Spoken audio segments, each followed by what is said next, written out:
क्या हो रहा है?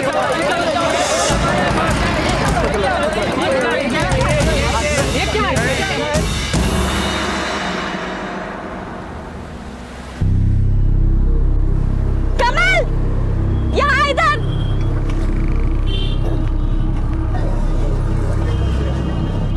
आंटी नमस्ते। जीते रहो बेटा। कमल टाइम देखो, 10 बजे बुलाया था, 1 बज रहा है। अब अगर तुम्हें मुझसे बात करनी है तो शाम को ही आना। सॉरी, अरे यार ऑफिस में ये वो कुछ नहीं, अगर बात करनी है तो शाम को आना। चलो भैया। संजना मेरी बात तो सुनो।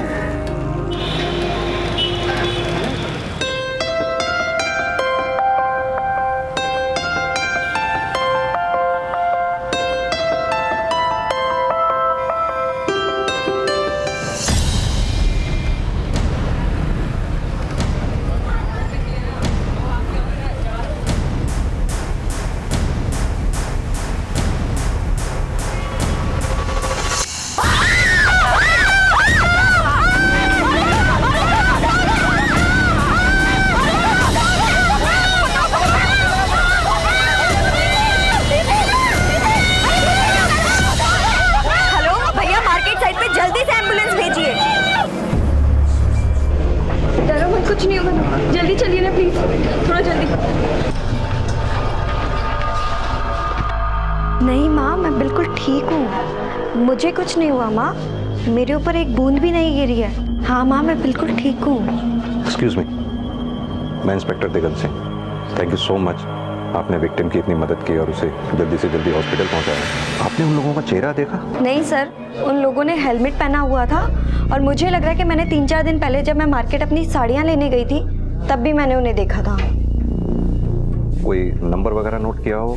नहीं सर, जिस लड़की के साथ ये सब कुछ हुआ वो मेरे ठीक बगल में बैठ करके मेहंदी लगवा रही थी। अचानक से उन लोगों ने ये सब किया और मैं नहीं कर पाई कुछ भी। आपने जितना भी उन्हें देखा, कुछ भी ऐसा नोट किया हो, मसलन पर्सनैलिटी, दिखने में कैसे थे? सर वो दोनों दिखने में ठीक ठाक थे और उन्होंने अपने आप को पूरा कवर किया हुआ था। संजना क्या हुआ, तुम ठीक तो? मैं ठीक हूँ कमल, और कमल ये इंस्पेक्टर दिगंत।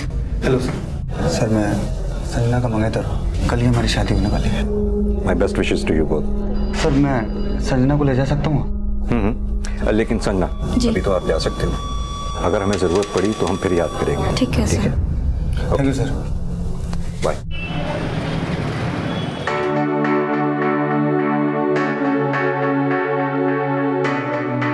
रुखसाना, थोड़ा जल्दी करो ना। हाँ बाबा, लेट हो जाऊंगी मैं। बस हो गया। Now you are ready. Perfect now. Wow Sanjana, तुम बहुत खूबसूरत लग रही हो। तुम्हारे होने वाले पति की तो तुमसे नजर ही नहीं हटेगी। संजना दीदी कौन है? मैं हूँ, क्या हुआ? ये एक भैया ने दिया, बोले कि आपको दे दूं। क्या बात है संजना, किसका लेटर है ये? पता नहीं, किसी आशुतोष का है। कह रहा है कि मैं बहुत सुंदर हूँ और मुझसे प्यार हो गया उसे। तो इसमें कौन सी बड़ी बात है? तुम हो ही इतनी खूबसूरत कि जो भी देखेगा तुमसे प्यार ही करने लगेगा। किसी ने बाहर से देख लिया होगा तुम्हें और अपना दिल दे बैठा होगा बेचारा।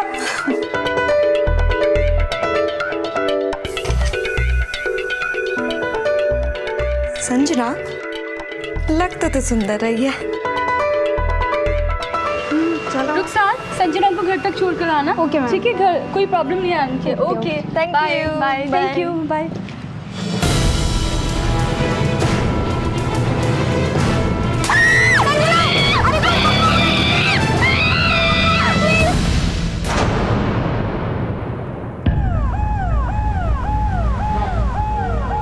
बस हॉस्पिटल आने ही वाला है संजना।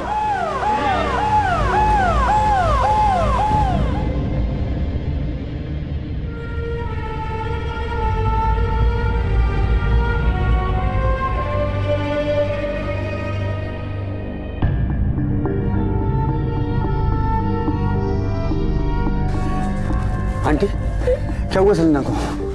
संजना ठीक तो है? बोलिए तो सही आंटी। बेटा, संजना के मुंह पर किसी ने एसिड डाल दिया, बहुत तकलीफ में है वो। क्या? हमारे समाज में आए दिन महिलाओं के साथ अत्याचार की खबरें सामने आती रहती हैं। इनका स्वरूप चाहे जो भी हो, लेकिन इन्हें करने वाले हमेशा एक विकृत मानसिकता के शिकार होते हैं। और ऐसी एक घटिया सोच है महिलाओं पर एसिड से हमला करने की। एसिड से हमला करने वाले ज्यादातर वो लोग होते हैं जो प्यार में असफल हुए होते हैं और बदले की आग में झुलस रहे होते हैं, और अपनी इसी आग और जलन को वो महिलाओं तक पहुंचाकर उसे शांत करने की कोशिश करते हैं। लेकिन क्या कभी भी किसी की जिंदगी की कीमत हमारे गुस्से से ज्यादा हो सकती है? आज के इस केस में शायद संजना भी किसी के गुस्से का शिकार हुई थी, पर क्या संजना का भी कोई प्रेमी था? लेकिन कोई क्यों संजना के ऊपर अपना गुस्सा निकालना चाहता था? ये शख्स चाहे जो भी था, संजना के ऊपर एसिड फेंक कर उसने अपना बदला ले लिया था।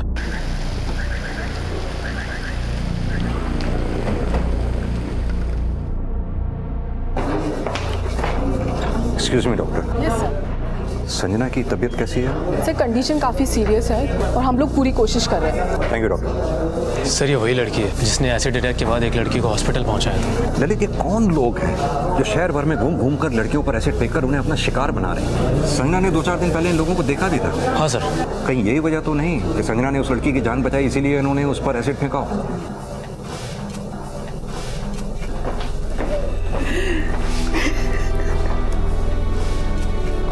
मैडम, आप चिंता ना करें। मेरी अभी डॉक्टर से संजना के बारे में बात हुई। मैं कल मिला भी था आपकी बच्ची से। बहुत बहादुर बच्ची है आपकी, आप फिक्र ना करें, कुछ नहीं होगा उसे। सर कल मेरी बेटी की शादी थी, ब्यूटी पार्लर तैयार होने के लिए गई थी, लेकिन ये सब क्या हो गया भगवान, क्या हो गया? मेरी बेटी की खुशियाँ किसने छीन ली?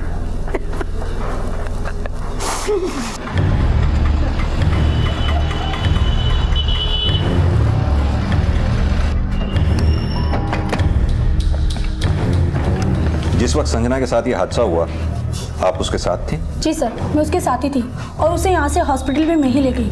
सर जैसे ही मेकअप करवा के वो यहाँ से बाहर निकली, तभी 2 लोग आए एक बाइक पर और उन्होंने संजना के ऊपर एसिड डाल दिया। सर आपने उन लोगों का चेहरा देखा? चेहरा तो नहीं देख पाई क्योंकि उन लोगों ने हेलमेट पहन रखा था। घटना से पहले कुछ भी ऐसा हुआ हो जो आपको अजीब लगा हो? संजना दीदी कौन है? मैं हूँ। क्या हुआ? ये एक भैया ने दिया, बोले कि आपको दे दूं। 1 मिनट सर।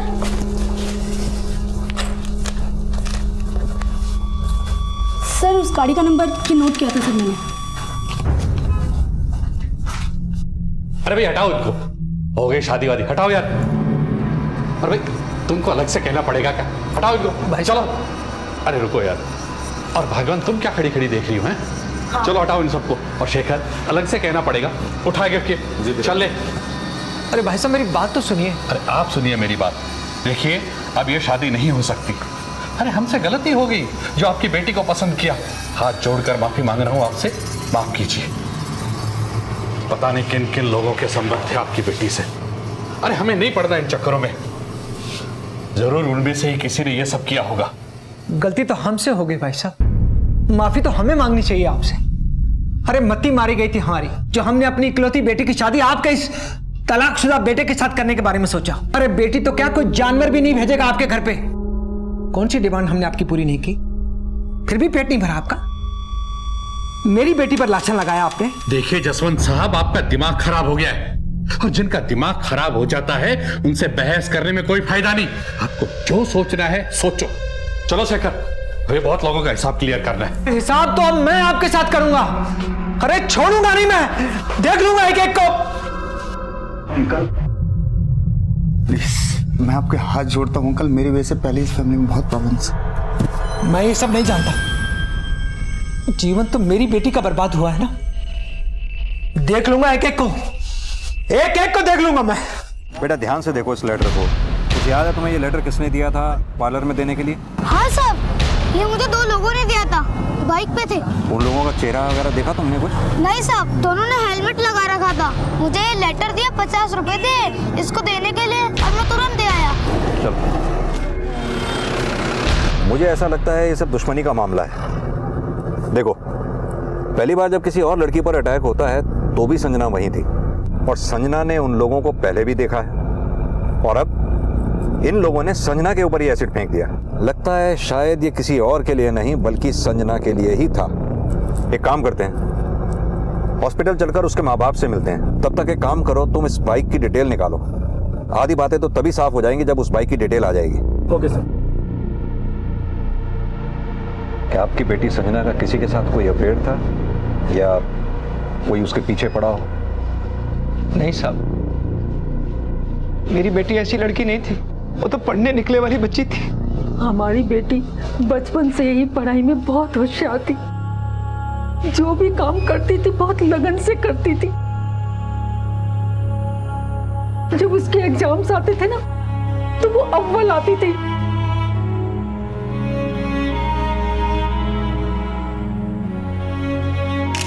वो डॉक्टर बनना चाहती थी मगर हमारे पास पैसे नहीं थे। संजना की शादी तय हो जाने के बाद अक्सर फोन कॉल आया करते थे।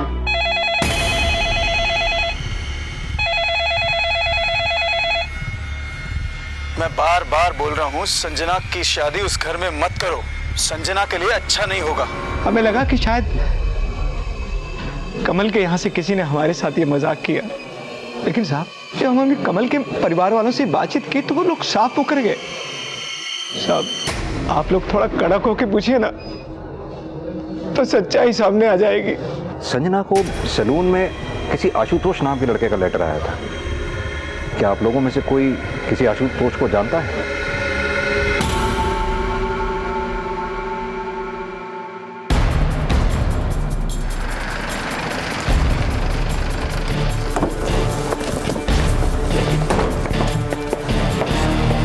साहब हमसे पूछकर क्या होगा? उस लड़की के लक्षण ही खराब थे। जरूर उसके कई चाहने वाले रहे होंगे। वो आपने देखा उसे किसी के साथ? नहीं साहब। तो फिर क्यों तय की थी अपने बेटे की शादी उसके साथ? साहब हमने सोचा गांव में पली बढ़ी लड़की है, रिश्तों को समझती होगी, पर नहीं साहब, आजकल की ये लड़कियां सब एक जैसी। कमल की पहली पत्नी शहर की थी, पर साहब उसने हमें नाको पानी पिला दिया। इसके बाद कमल को तलाक लेना पड़ा। एक बात तो तय है राजनारायण जी, इस एसिड अटैक के पीछे जो कोई भी है उसकी वो हालत करूंगा कि अपने मुंह पे पानी मारने से पहले भी 100 बार सोचेगा। चलो ललित।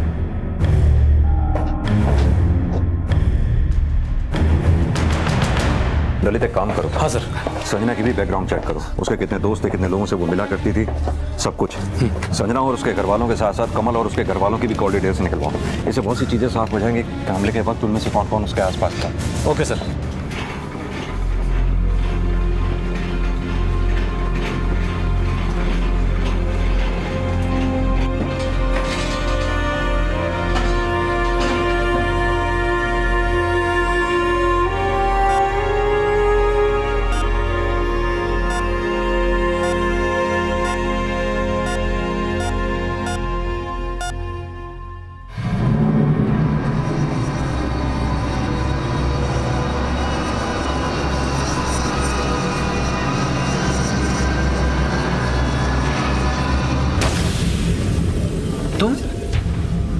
तुम यहाँ क्या कर रहे हो? जो कुछ भी हुआ उतना काफी नहीं था क्या? देखिए अंकल, मेरे घर वालों ने जो भी आपसे कहा है ना उसके लिए मैं आपसे माफी मांगता हूँ। और रही बात संजना की, तो उसका साथ कोई दे या ना दे, लेकिन मैं उसके साथ हमेशा हूँ। मुझसे प्यार करता हूँ अंकल, और उससे प्यार मैं इसलिए नहीं करता कि वो सुंदर है। मुझसे प्यार करता हूँ क्योंकि वो दिल से और मन से बहुत अच्छी और सच्ची है अंकल। यार, अरे तुम तो मेरी बेटी की जूती के लायक भी नहीं हो। दफा हो जाओ यहाँ से। दोबारा अपनी शक्ल दिखाई ना तो जेल में फेंकवा दूंगा। अरे तुम्हारी इस फूली फाली शक्ल के पीछे जो शैतान छुपा है ना, मुझे अच्छी तरह से पता है। तुम उसे मारने के लिए आए थे ना, मारने के लिए आए थे ना उसे। दफा हो जाओ यहाँ से। पर मुझे एक बार मिलने तो दीजिए उससे अंकल। आ जाओ और अपनी शक्ल मत दिखाना मुझे।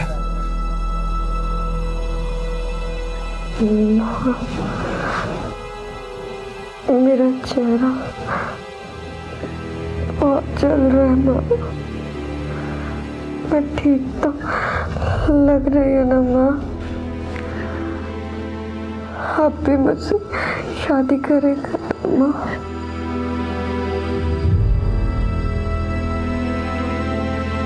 सर, मैंने संजना के बारे में पता किया है। रिकॉर्ड बिल्कुल क्लीन है। कभी कोई लड़के बॉयफ्रेंड वगैरह कोई चक्कर नहीं रहा। और सर संजना किसी के साथ कोई झगड़ा भी नहीं रहा, होना है इसके घर वालों का। कॉल डिटेल से कुछ हाथ लगा? नहीं सर, राजशेखर, कमल, इन तीनों में से कोई भी उस वक्त उस इलाके में नहीं था जहां पर संजना पर तेजाब से हमला हुआ, और बाकी कॉल डिटेल भी साफ है। सर बाइक की डिटेल आ गई। ये बाइक संजना के मंगेतर कमल के नाम है। कमल? जी।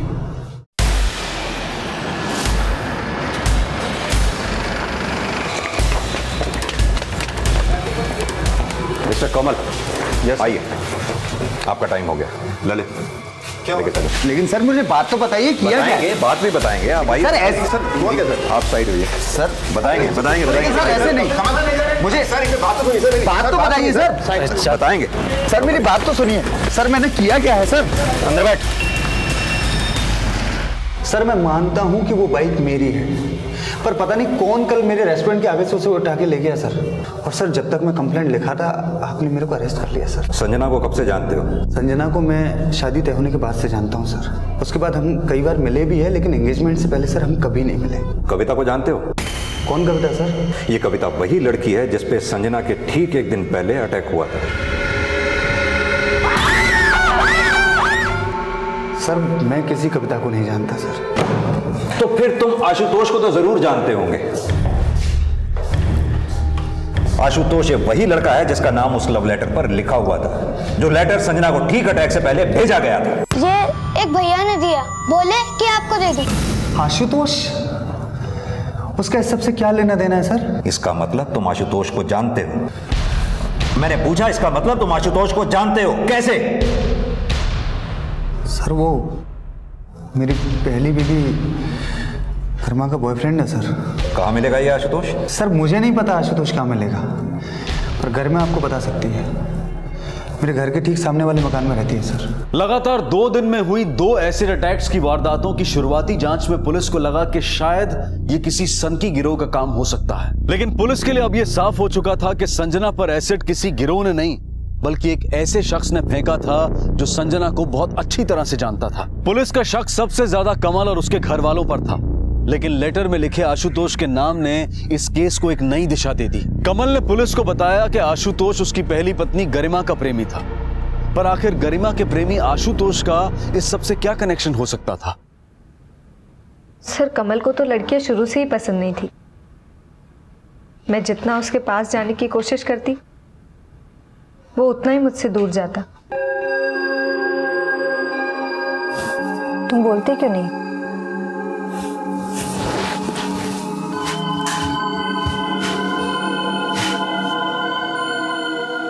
शादी को 6 महीने गुजर गए हैं कमल, तुम में अभी ये झिझक बाकी है? तुम्हें कोई और औरत तो पसंद नहीं? ऐसी कोई बात नहीं है। कहीं ऐसा तो नहीं कि तुम्हें औरतें ही पसंद नहीं है?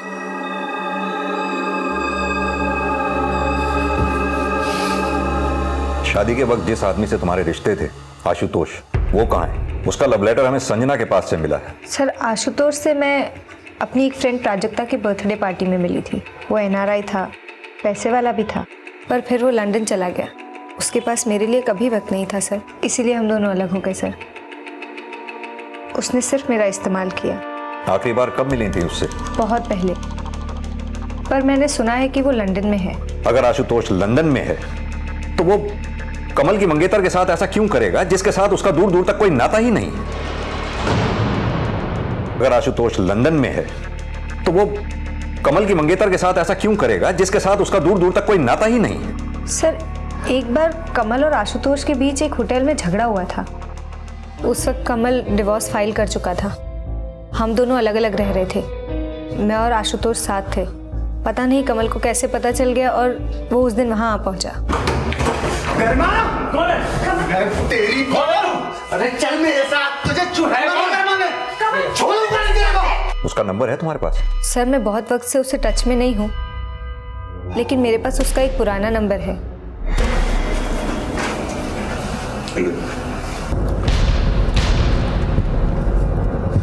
सर ये नंबर तो अनरीचेबल आ रहा है। तो इस फोन की कॉल डिटेल्स निकलवाओ, पता करो लास्ट टाइम कब और कहाँ एक्टिव था ये। इस आशुतोष का मिलना हमारे लिए बहुत जरूरी है। मैंने कमल के रेस्टोरेंट के बाहर का CCTV कैमरा भी चेक करवाया था, वो भी खराब निकला। उस रेस्टोरेंट के आसपास जितने भी CCTV हो उन सबकी फुटेज इकट्ठी करो, कुछ ना कुछ हाथ जरूर लगेगा। ठीक है सर। मैम आप प्लीज़ बाहर जाइए, मुझे पेशेंट का बैंडेज करना है।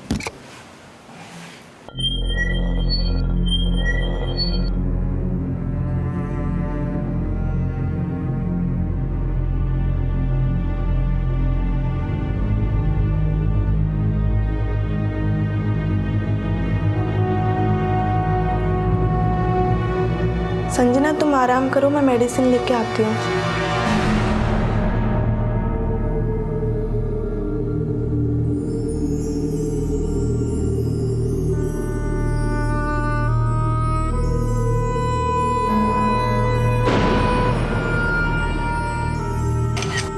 संजना लगता तो सुंदर रही है।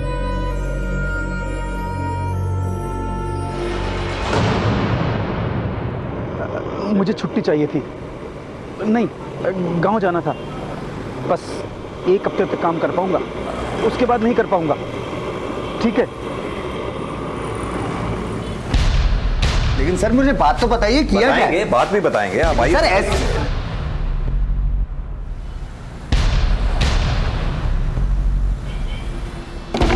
सर, कमल और उसके भाई के बारे में खबर मिली है। ये खबर मुझे कपिल से मिली है। क्या खबर है? सर, कमल और शेखर के बीच बनती नहीं है। दोनों भाई एक दूसरे को पसंद ही नहीं करते। ना बनने की कोई खास वजह? हाँ सर, दोनों भाइयों के बीच झगड़ा इस बात का है कि उनके इस रेस्टोरेंट पर हक किसका है और उसका आगे कौन चलाएगा। कपिल ने एक बात और बताई कि शादी के ठीक 1 दिन पहले दोनों भाइयों के बीच काफी कहासुनी भी हुई थी। क्या ऐसा हो सकता है कि शेखर अपने भाई कमल की शादी से खुश ना हो? और संजना के घर भी तो कॉल्स आते थे कि कमल से शादी मत करो, नहीं तो उसका अंजाम बुरा होगा। तुम्हें क्या लगता है इन सब कॉल्स के पीछे शेखर का हाथ है? हो सकता है सर। तो एक काम करो, वक्त आ गया है कमल के छोटे भाई शेखर को छोटा करने का।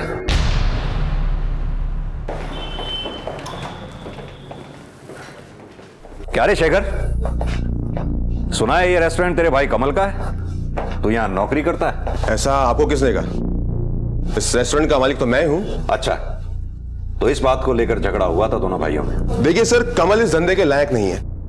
गल्ले पे बैठ के पैसे गिनने से कोई मालिक नहीं बन जाता है। दिन रात एक करनी पड़ती, बहुत मेहनत करनी पड़ती है। और वो कमल, उसको खुद को पीने से फुर्सत हो तब तो वो धंधा संभालेगा ना।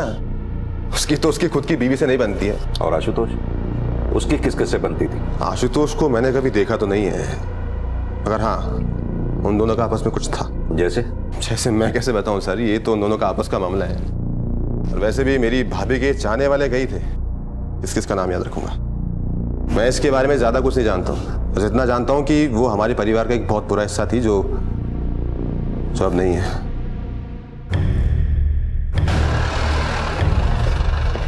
सर, कमल के फादर ने कमल की बेल करा ली है, हमें उसे छोड़ना होगा। एक काम करो, कमल के पीछे अपने 2 आदमी लगा दो और इसके रेस्टोरेंट के बाहर से जितने भी सीसीटीवी फुटेज तुम्हें हाथ लग सकते हो इकट्ठा करो। सर, ये जानना बहुत जरूरी है कि इसकी बाइक सच में चोरी हुई थी या फिर इसने ऐसी खुद ही।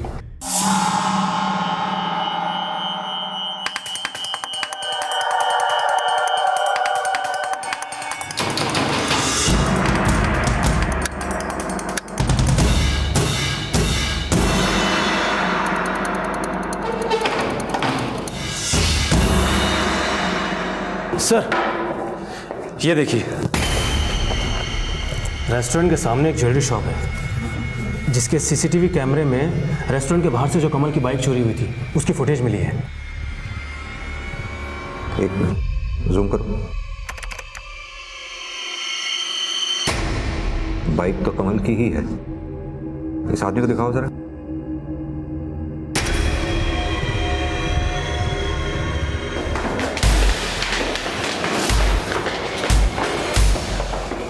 सर, अब क्या करें? ये कपिल तो छूमंतर हो गया। एक काम कर, ताला तोड़, पूरे घर की तलाशी लेते हैं। Okay sir.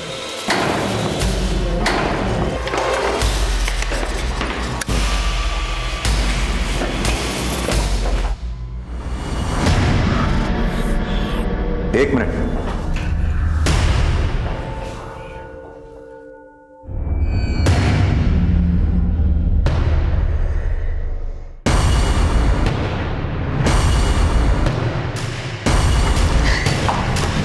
कमल, तुम्हें मना किया था ना यहाँ आने के लिए।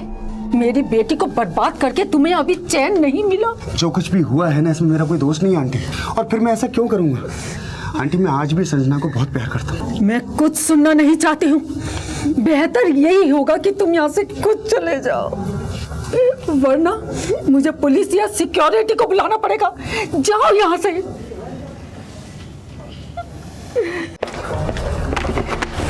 सर, कपिल के पोस्टमार्टम की रिपोर्ट आ गई है। किसी ने गला घोंटकर कपिल को मार डाला और हाथापाई का तो कोई निशान ही नहीं है सर। और खूनी बड़े आराम से घर में घुसकर ये सब करके निकल गया। यानी कि खूनी और कपिल एक दूसरे को अच्छी तरह से जानते थे, तभी कपिल ने उसे घर के अंदर आने दिया। यहां तक कि खूनी को यह भी पता था कि कपिल अपने घर की चाबी रखता कहां पर है, तभी उसने घर के बाहर ताला लगाया ताकि लोगों को यह लगे कि कपिल घर पर है ही नहीं। पर ऐसा कर कौन सकता है? कमल और उसके घर वाले? एक काम करो, कपिल के मोबाइल की पिछले रात की सारी डिटेल्स निकलवाओ, पता करो कि उसने रात को किस किस से बात की थी। Okay sir. सर, हॉस्पिटल से ही फोन आया था। हाँ। संजना की हालत में काफी सुधार है, शायद अब हम उससे बात कर सकते हैं। चलो पहले हॉस्पिटल ही चलते हैं। हेलो संजना, अब कैसी हो? सर, दिन रात यही सोचती हूँ कि मैं बच्ची ही क्यों। किसी हादसे से जिंदगी बिगड़ती नहीं है, रुक जाती है। हम पूरी कोशिश कर रहे हैं उन लोगों को ढूंढ निकालने की जिन्होंने तुम्हारे साथ ये सब किया है। जिस बाइक पे वो आए थे वो कमल की थी, जो उसके मुताबिक चोरी हो चुकी है। क्या तुम्हें जरा सा भी शक है कमल पर? उसका बर्ताव कैसा है संजना तुम्हारे साथ? ये सब उसी का तो किया धरा है। ऐसे किसी के ऊपर इल्जाम लगाना ठीक नहीं होगा, और मुझे नहीं लगता कि कमल का इन सब में कोई हाथ होगा। आप लोग प्लीज मुझे अकेला छोड़ दीजिए, प्लीज।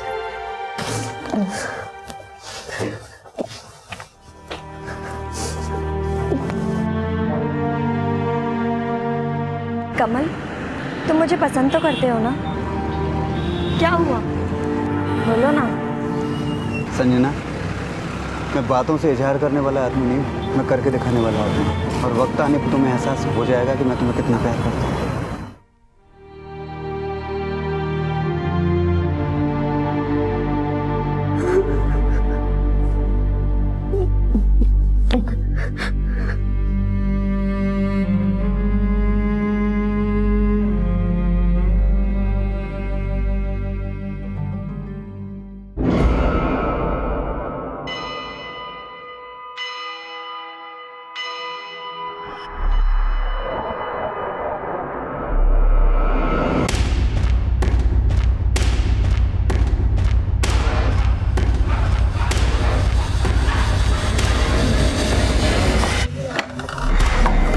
संजना, क्या कर रही हो? पागल हो गई तुम? कमल, तुम फिर यहाँ आ गए? तुम्हें मना किया था ना यहाँ आने के लिए। और ये क्या? आंटी, मैंने कुछ भी नहीं किया। संजना बोलो ना। ये सब तुम्हारी वजह से हुआ है। नहीं आंटी, तुम्हारे हाथ जोड़ती हूँ, चले जाओ यहाँ से। संजना, ये लोग मेरी बात कभी नहीं मानेंगे, तुम समझाओ इनको। जाओ यहाँ से, जाओ।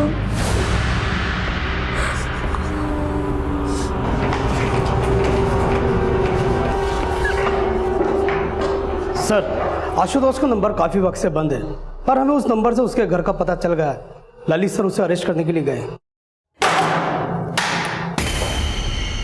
लेकिन इस पर जिस वक्त संजना पर हमला हुआ उस वक्त तू कहां पर था?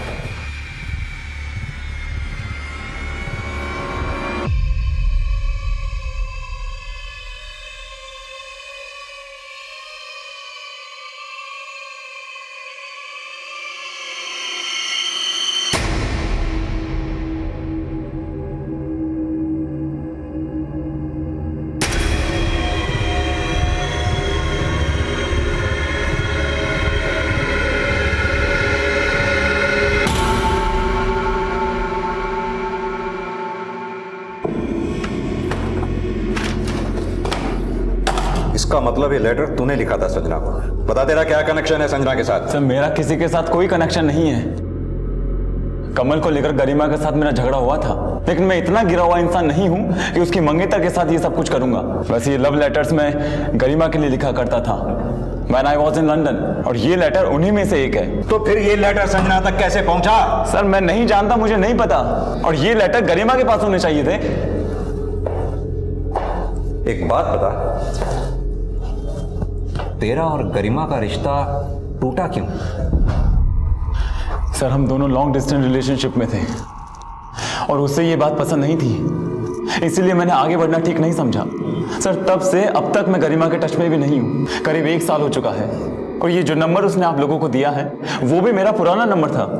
देख आशुतोष, फिलहाल तो हम तुझे जाने दे रहे हैं, लेकिन एक बात अच्छी तरह से समझ लेना, अगर तूने इस बार ये नंबर भी बंद किया तो हम तेरी सांसें बंद कर देंगे। समझ में आया? Yes sir. जा सकते हो। Thank you sir. Lalit sir, इस आशुतोष पर हम ज्यादा भरोसा नहीं कर सकते हैं। अपने 2 आदमी लगा इसके पीछे। Okay sir. ये लेटर आशुतोष ने तुम्हें भेजा था? हाँ सर, ये लेटर आशुतोष ने मुझे लिखा था। कमल से डिवोर्स के वक्त उसकी फैमिली मेरे खिलाफ सबूत इकट्ठा कर रही थी और उसी दौरान उन्होंने आशुतोष के लिखे हुए बहुत सारे खत जमा किए थे और उन्होंने फिर उसे कोर्ट में दिखाया ताकि ये साबित कर सके कि गलत मैं हूँ। ठीक है गरिमा, अभी तो तुम जा सकती हो, लेकिन ज़रूरत पड़ने पर हम तुम्हें बुलाएंगे। Thank you sir.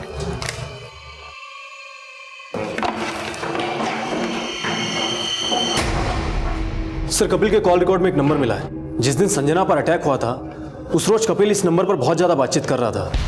ये नंबर किसी सुखिंदर का है। मैंने सुखिंदर के बारे में पता किया है, ये एक हिस्ट्री शीटर निकला सर। जयपुर के और पुलिस थानों से भी काफ़ी जानकारी हाथ लगी है। मैंने इसका एक फ़ोटो भी मंगवाया है। चोरी के कामों में कई दफ़ा जेल गया है। अभी इसका नंबर स्विच ऑफ है। एक काम करो, कपिल के रेस्टोरेंट के अंदर के सीसीटीवी फुटेज निकालो।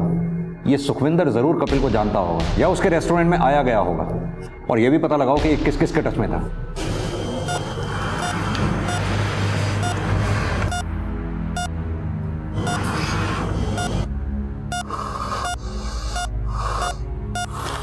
सर इस पेशेंट की हालत बहुत गंभीर है। ज़्यादा इंजरी की वजह से सर इसको सेप्टिसीमिया हो गया है। सर इसको तुरंत आईसीयू में शिफ्ट करना पड़ेगा। डॉक्टर पेशेंट को तुरंत आईसीयू में शिफ्ट कीजिए आप लोग।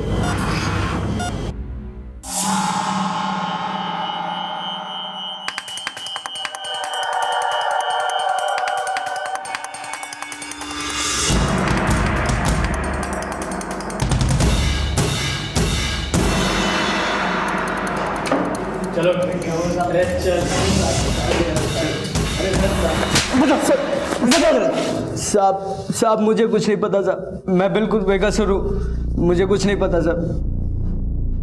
पी ले, पानी पी।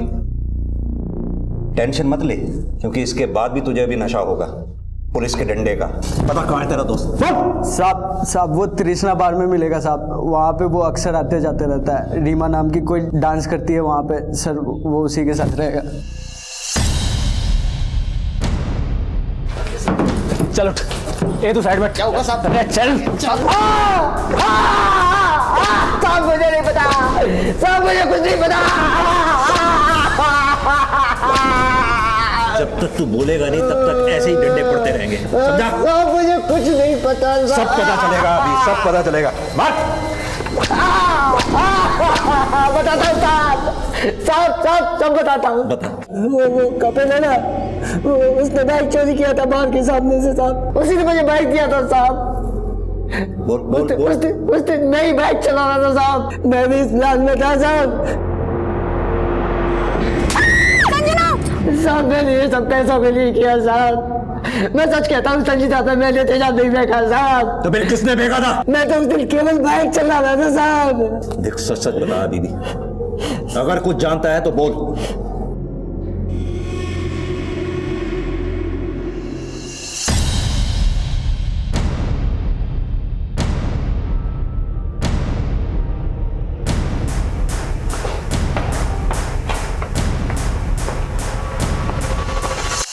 कैंडल लाइट डिनर तो हम भी कराते हैं, वो बात अलग है कि हमारे यहाँ कैंडल लाइट डिनर कुछ अलग तरह का होता है। लेकिन मैंने किया क्या? ज्यादा चालाक बनने की कोशिश मत करो, ले चलो इसे।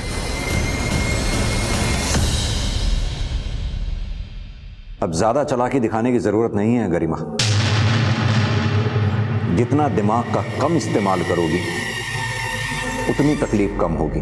ये जो शख्स बैठा है इसे देख रही हो, सुखविंदर, इसने अपना जुर्म कबूल कर लिया है और गवाही भी दे दी है। अभी भी वक्त है, बोल दो, नहीं तो हमारे पास बुलवाने के और भी बहुत से तरीके हैं।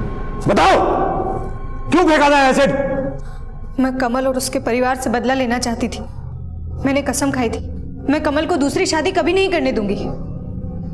जिस तरह से उसने कोर्ट में मुझे बेइज्जत किया, सबके सामने बदचलन कहा, मैंने उसी दिन सोच लिया मैं इसका बदला जरूर लूंगी। कमल संजना से शादी कर रहा है ये मुझे कपिल से पता चला। मैंने भी अपने घर से उसे देखा था, बहुत हंस हंस के बातें कर रहा था।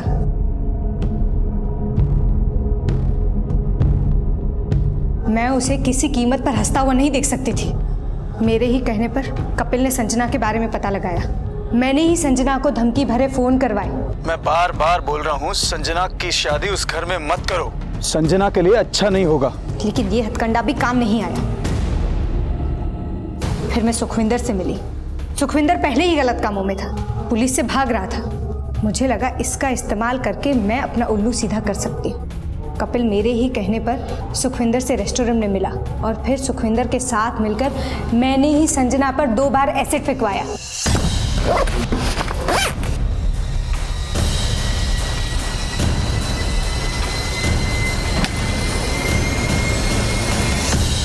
लेकिन संजना की किस्मत अच्छी थी, वो बच गई। लेकिन मैं बदले की आग में जल रही थी, इसलिए मैंने सोच लिया मेरा तीसरा वार आखिरी वार होगा और इस आखिरी वार के शिकार होंगे आशुतोष, कमल और संजना।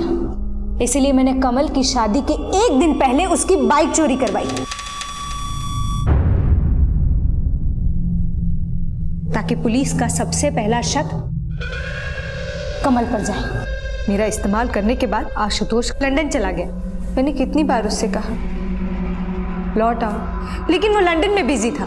इसीलिए मैंने आशुतोष का लेटर इस्तेमाल करके उसे फंसाने की कोशिश की और साथ में कमल को भी फंसाया। मुझे लगा एक तीर से 2 शिकार हो जाएंगे। लेकिन तभी पुलिस कपिल के पास पहुंचने वाली थी और मैं जानती थी कपिल आज नहीं तो कल सच जरूर उगल देगा। और इसीलिए मैंने सुखविंदर के साथ मिलकर उसे अपने रास्ते से साफ कर दिया।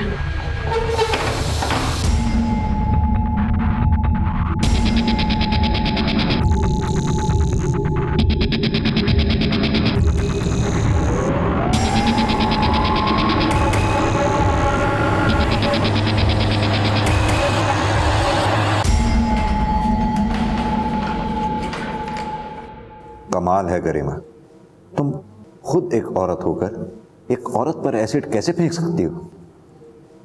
तुम संजना को बदसूरत देखना चाहती थी ना? तुम्हें पता है तुम खुद अंदर से कितनी बदसूरत हो। औरों की जिंदगी तबाह करने निकली थी, खुद अपनी जिंदगी तबाह कर दी। अब बिताओ अपनी जिंदगी कैद खानों में।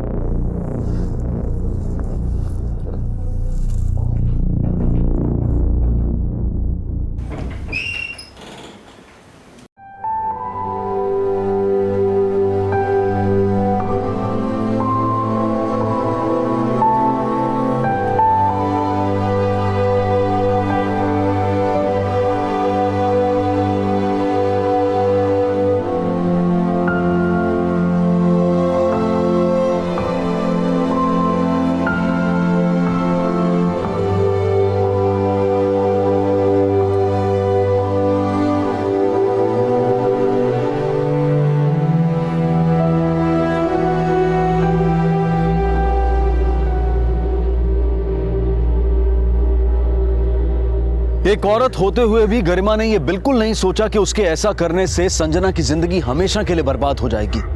और सिर्फ संजना की नहीं, उसने कविता की जिंदगी भी बर्बाद कर दी। गरिमा और सुखविंदर को आईपीसी की धारा 326A के तहत 10 साल की सजा हुई।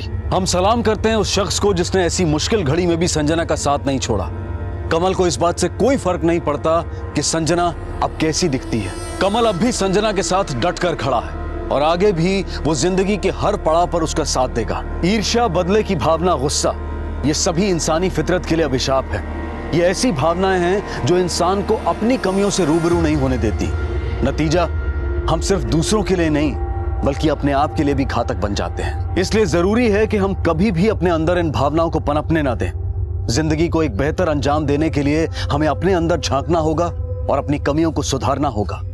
तभी हम अपने लिए और दूसरों के लिए एक बेहतर समाज बना पाएंगे। हम उम्मीद करते हैं कि आप इन सब बातों का सिर्फ ख्याल ही नहीं रखेंगे बल्कि इन पर अमल भी करेंगे और नए साल का स्वागत पूरे मन से सतर्क होकर करेंगे। और ये कहने की जरूरत नहीं है कि डोंट ड्रिंक एंड ड्राइव, क्योंकि आप सब जिम्मेदार नागरिक हैं और उम्मीद ही नहीं पूरा यकीन है कि आप ऐसा कोई काम नहीं करेंगे जिससे समाज को और आपको कोई नुकसान पहुंचे। क्राइम पेट्रोल की पूरी टीम की तरफ से आप सबको नए साल की ढेर सारी शुभकामनाएं। अब मैं अनूप सोनी आपसे विदा लेता हूं। फिर मुलाकात होगी अगले एपिसोड में एक और चौंका देने वाले केस के साथ। तब तक अपना और अपने परिवार का ख्याल रखें और देखते रहें क्राइम पेट्रोल डायल 100। सबक एक को, सीख हम सबको। जय हिंद।